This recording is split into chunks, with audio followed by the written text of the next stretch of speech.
আমরা জানি যে মুখ্যমন্ত্রী মমতা বন্দ্যোপাধ্যায়ের অনুপ্রেরণায় বাংলার বুকে এসেছে বাংলা সাজাও প্রকল্প। আচ্ছা, এই প্রকল্পের আওতাভুক্ত হওয়ায় বাঁকুড়া জেলা ঠিক কি কি সুবিধা পেয়েছে বা কি কি সুবিধার বহির্ভূত হয়ে রয়েছে কি জানাচ্ছেন বাঁকুড়া জেলার পৌরসভার চেয়ারম্যান অলোকা সেন মজুমদার। আমরা সরাসরি এবিএন বাংলার পর্দায় ওনার বক্তব্য তুলে ধরবো। দেখুন, বাংলার মুখ্যমন্ত্রী মমতা বন্দ্যোপাধ্যায় মুখ্যমন্ত্রী হওয়ার পরে আজকে শুধু বাঁকুড়া শহর নয়, সারা বাংলায় মমতা বন্দ্যোপাধ্যায় আজকে সাজিয়ে তুলেছেন। সব জায়গাতেই দেখবেন মমতা বন্দ্যোপাধ্যায়ের হাতের ছোঁয়া রয়েছে।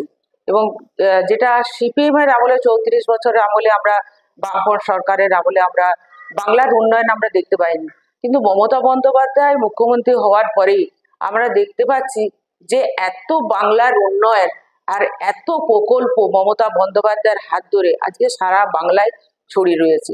সেখানে বাঁকুড়া শহরও বাদ যায়নি। যেমন ভাবে গ্রাম উন্নয়ন হচ্ছে, সেরকম ভাবে মমতা বন্দ্যোপাধ্যায়ের হাত ধরে আজকে উন্নয়ন এগিয়ে চলেছে। সব থেকে বাঁকুড়া শহরের যেটা মমতা বন্দ্যোপাধ্যায় কথা দিয়ে কথা রেখেছে, সেটা হচ্ছে বাঁকুড়ার মানুষের জলের কষ্ট ছিল।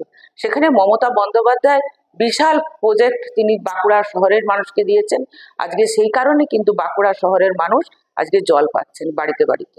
এটাই হচ্ছে মমতা বন্দ্যোপাধ্যায়ের বড় প্রকল্প। দূর হয়েছে পানীয় জলের সংকট, মিটেছে তৃষ্ণা।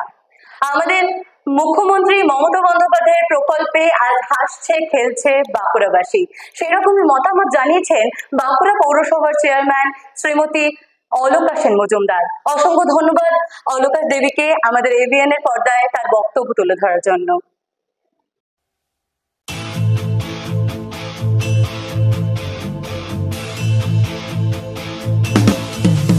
ওই পাহাড় হতে সমুদ্র তটে এই বাংলার প্রতিপথ হাটে, নির্বিকার নিরপেক্ষতার সাথে আমরা আছি এই বাংলাতে।